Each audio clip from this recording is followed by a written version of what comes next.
Hello everyone, আসসালামু আলাইকুম। আমি লিজা চলে আসছি নতুন একটি ভিডিও নিয়ে। এখানে রুদেলার বাবা সে রসমালাই নিয়ে আসছিল। অবশ্যই রসমালাইটা এত টেস্টি ছিল। আর আমি গিয়েছিলাম নিউ মার্কেটে, তো সেখান থেকে আমি এক সেট হাঁড়ি কিনেছি। আসলে আমার এর আগে যেসব হাঁড়ি ছিল প্রচুর, কিন্তু আমার প্যানগুলি আছে, হ্যাঁ, আমার পছন্দ হলেই আমি কিনতাম, বা অন্যান্য হাঁড়িগুলি। কিন্তু সেই প্যানগুলি না কিছুদিন ব্যবহার করার পরেই স্পট পড়ে যায়। ওনারাই বলেছে আসলে এগুলি এরকম কিছুদিন গেলে কালার উঠে যায় বা চারদিকটা একটু কালো হয়ে যায়, হ্যাঁ, রং উঠে যায়। আর এইটার মানে রিভিউটা খুবই ভালো পেয়েছি আমি।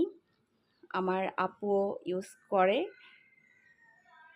তো আপুর আসলে বিভিন্ন সাইজের হাঁড়ি আছে, প্রচুর প্রচুর হাঁড়ি আছে আমার আপুর। মানে তার একটাই শখ হাঁড়ি কেনার। আপুর আসলে বিভিন্ন সাইজের হাঁড়ি আছে, যেমন বড়, মেজো, সেজো, নওয়া, ছোট। কি বলবো, মানে ওই যে বলো না, এক একজন এক একটা শখ থাকে। তো আমার আপুর আবার এই হাঁড়ি কেনার শখ, আমার ছোট বোনেরও তাই। আমার ছোট বোন ইউকেতে থাকে, তো সেখানে বসে সে এত সুন্দর সুন্দর হাঁড়ি কিনে এবং সবসময় আমাদেরকে অবশ্য শেয়ার করে, দেখায়। তো এটাই আমার আসলে ভালো লাগে। আর মেজো বোনের তার তো রান্নার ভীষণ শখ। যাই হোক, তারও অবশ্য চ্যানেল আছে, ছোটো বোনেরও চ্যানেল আছে। অবশ্য আমরা শখ করেই আসলে এই কাজটা করি, আমাদের ভালো লাগা থেকে। মেজো বোন থাকে জাপানে, তার ফুল ফ্যামিলি সহ, এবং আমার ছোটো বোন সেও তার ফুল ফ্যামিলি সহ লন্ডনে থাকে।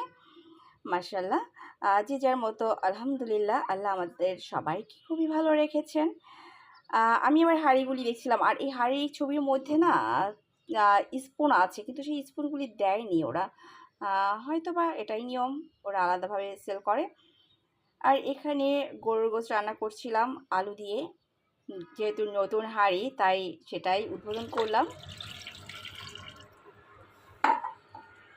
তো আমি চিন্তা করেছি এই হাঁড়িগুলি আমি সব সময়ের জন্য ইউজ করব।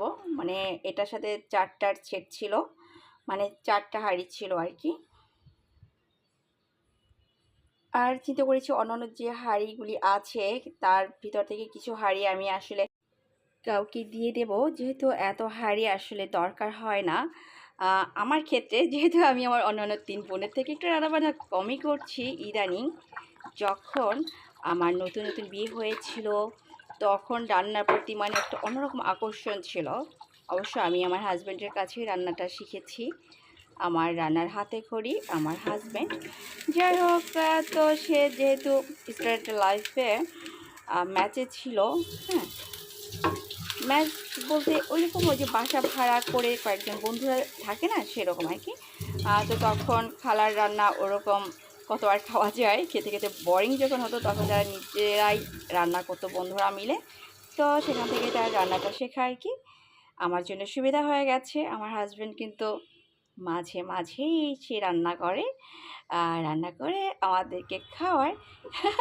আলহামদুলিল্লাহ, এর জন্য লাখ লাখ শুক্রিয়া আল্লাহর কাছে। এই যে আমার পোলাওটা রান্না করা হয়ে গিয়েছে। আসলে সব হাজব্যান্ডেরই উচিত তার ওয়াইফকে কাজে কম বেশি হেল্প করা, তাই না? কারণ একটা মহিলা কিন্তু সে বসে থাকে না তার বাচ্চাকে নিয়ে। সে যদি জবও না করে, এটা কিন্তু তার জবের থেকেও অনেক বেশি করা হয়ে যায়। সংসার জীবনে একজন নারীর কিন্তু অনেক অনেক ব্যস্ততা, এটাই স্বাভাবিক।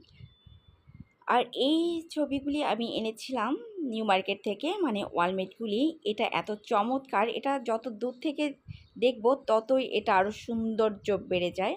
আর এই পিকচারগুলির তো এগুলি আমার কাছে ভীষণই ভালো লেগেছে, একটু ইউনিক টাইপের লেগেছে, যার জন্যই আমার নিয়ে আসা। আমি আসলে যে ধরনের ওয়ালমেট খুঁজেছিলাম এবার, সেটা আমি আমার পছন্দ মতো পাইনি। ছিল, বাট আমার পছন্দ হয়নি কালার, মানে কালারটা, মানে সব কিছু নিয়ে আর কি। কথা বলতে বলতে এখানেই বিদায় নিচ্ছি।